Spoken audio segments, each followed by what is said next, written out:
எல்லாருக்கும் வணக்கம். நான் உங்கள் விக்னேஷ். இது உங்களுக்கு பிடிச்சமான வி அண்ட் டேட்டா சேனல். இன்றைக்கி நம்ம பாண்டாஸ் பார்க்க ஆரம்பிக்கலாம். அதுக்கு வாங்க ஆரம்பிக்கலாம்.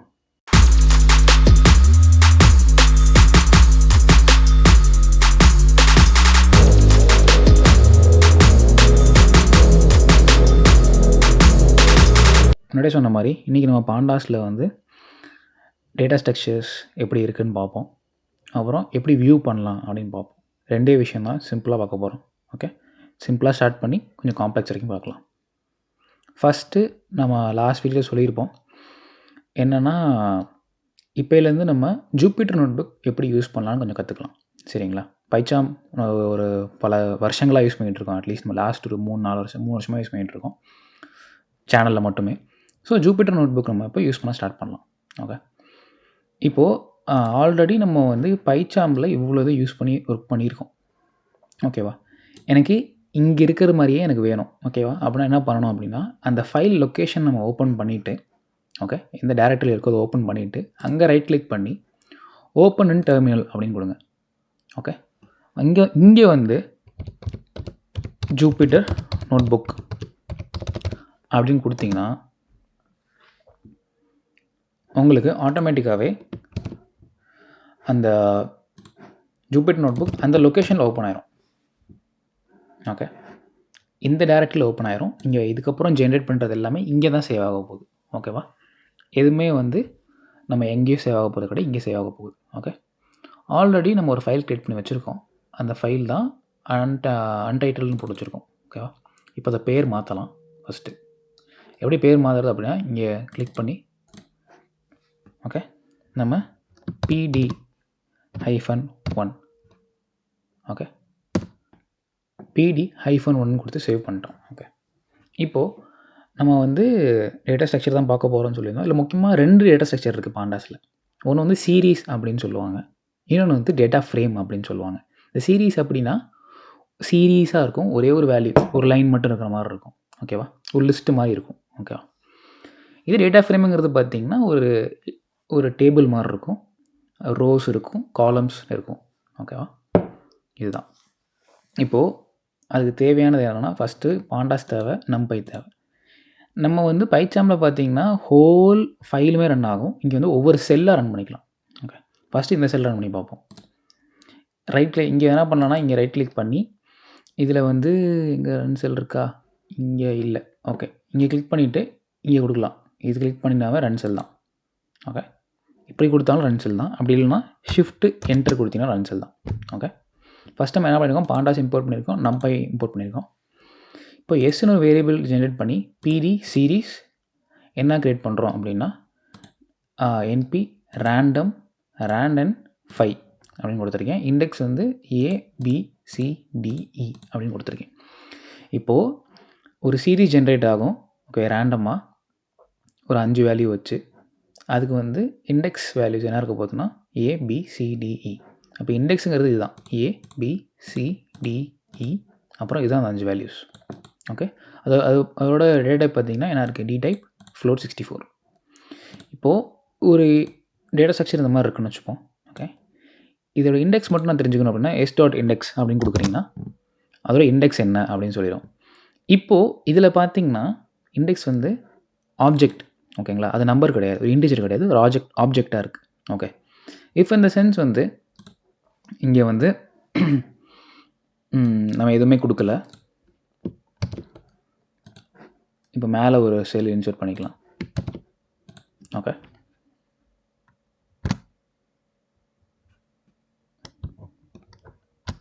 ஓகே, இப்போ கொடுக்குறோம். இண்டெக்ஸ் நம்ம கொடுக்கவே இல்லை. கொடுக்காம இப்போ நம்ம இங்கே ரன் பண்ணுறோன்னு வச்சுப்போமே, s.index ரன் பண்ணுறோம். அப்போது range index start 0 stop 5 step 1.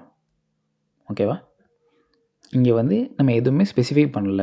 அப்போ ஆட்டோமேட்டிக்காகவே 0 1 2 3 4 அப்படின்னு வந்துடும். ஓகே, இப்போ அதுதான் கீழேயும் பண்ணியிருக்கோம். ஜென்ரலாக ஒரு ரேண்டமாக நம்பர் ஜென்ரேட் ஆகி இண்டெக்ஸும் வந்துடுச்சு. Okay, float 64. இது சீரீஸை பொறுத்த வரைக்கும். இப்போ நம்ம டேட்டா ஃப்ரேமுக்கு என்டர் பண்ணுறதுக்கு முன்னாடி சில வேரியபிள்ஸ் தேவையான ஜென்ரேட் பண்ணிப்போம். டேட்ஸ் அப்படின்னு ஒரு வேரியபிள் ஜென்ரேட் பண்ணி பிடி டேட் ரேஞ்ச் 2013-01-01 பீரியட் 6 அப்படின்னு கொடுத்துறோம். இப்போ ரன் பண்ணலாம். பீரியட் 6ங்கிறது ஒவ்வொரு மாதமாக தள்ளி வரும். ஓகேங்களா? 01 சாரி ஒவ்வொரு டேவாக தள்ளி வரும். ஓகே, ஏன்னா அது வந்து இயர், மந்த்து, டே அப்படி இருக்குது. ஓகே, 2013-01-01 ஓகேவா? இப்போ வந்து df equal to pd.data frame np random random 64 index equal to dates காலம் லிஸ்ட்டு வந்து ஏபிசின்றது எல்லாம் சேர்ந்த மாரிக்கே கொடுத்துருக்கோம். இப்போ இண்டெக்ஸ் வந்து டேட்ஸ் கொடுத்துட்றோம். காலம் என்ன வரும், காலம் நேம் என்ன ஆகுது, ஏபிசிடி சேர்ந்த மாரிக்கு இருக்குது. பட் ஆனால் லிஸ்ட்டாக எடுத்துக்கும். அது ஏ ஒன்று தனியாக, பி ஒன்று தனியாக, சி ஒன்று தனியாக எடுத்துக்கும். அப்புறம் டி ஒன்று தனியாக எடுத்துக்கும். ரேண்டமாக ஒரு 6x4 ஓகேங்களா? ஏன்னா இங்கே இருக்க 1 2 3 4 5 6 6 இண்டெக்ஸ் இருக்குது. இப்போ 6 ரோ, அதுதான் 6 4 காலம் இருக்குது. ஏ பி சி டி 4. அப்போ 6x4ல் நம்மளுக்கு தேவையான மாதிரி டேட்டா ஃப்ரேம் ஜெனரேட் பண்ணி கொடுத்துரும். ஓகேவா? டேட்லாம் இங்கே வந்துருச்சு. ஓகே, இங்கே பார்த்தீங்கன்னா காலம் வந்துருச்சு. இது இண்டெக்ஸு, இது காலம் நேமு, காலமு ஏபிசிடிங் காலம் உள்ள வேல்யூ 6x4 அந்த இதில் வந்துருச்சு. ஓகேவா? இப்போ அதே மாதிரி இன்னொன்று ஜெனரேட் பண்ணலாம், ஒரு டேட்டா ஃப்ரேம் df2 அப்படின்னு. இதில் வந்து ஏக்கு வந்து எல்லாமே ஒன்று ஒன்றா இருக்க போகுது. பிக்கு வந்து பார்த்திங்கன்னா ஒரே டேட்டு தான். சிக்கும் பார்த்திங்கன்னா எல்லாமே ஒன்று தான். லிஸ்ட் ரேஞ்சு ஃப்ளோட் 32 எல்லாமே. இங்கே பார்த்தீங்கன்னா டி டைப் ஃப்ளோட் 32ன்னு கொடுக்குறோம். ஓகேவா? ஏன் நம்ம வந்து 64ல் இருக்கும், நம்ம ஃப்ளோட் 13 கொடுக்குறோம். ஓகே, மாற்றி கொடுக்குறோம். அதே மாதிரி இங்கே ஒரு டி காலமுக்கு வந்து ஒரு நம்பை அரே ஆஃப் 3x4 அப்படின்னு கொடுக்குறோம். Of 3 *4 d type int 32. அப்புறம் கேட்டகரிக்கெல்லாம் டெஸ்ட்டு ட்ரெயின் அப்படின்னு கொடுக்குறோம்.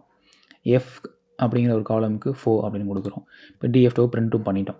இதுதான் இது. இங்கே இண்டெக்ஸ் நம்ம எதுவுமே ஸ்பெசிஃபை பண்ணல, அதனால 0 1 2 3 வந்துருச்சு. ஓகே, இப்போது இப்போ இந்த df2 டேட்டா டைப்ஸ் பார்க்கலாம். ஃபஸ்ட்டுக்கு ஃப்ளோட் 64 தான், ஏன்னா நம்ம எதுவுமே ஸ்பெசிஃபை பண்ணல, ஆட்டோமேட்டிக் 64 வந்துருச்சு. அடுத்தது வந்து date time 64 s. Okay, seconds. Next பார்த்தீங்கன்னா சி வந்து நம்ம ஃப்ளோட் 32 கொடுத்துருந்தோம். அடுத்ததுமே இன்ட்டு 32 கேட்டகரிக்கல், கடைசி ஒன்று ஆப்ஜெக்ட்.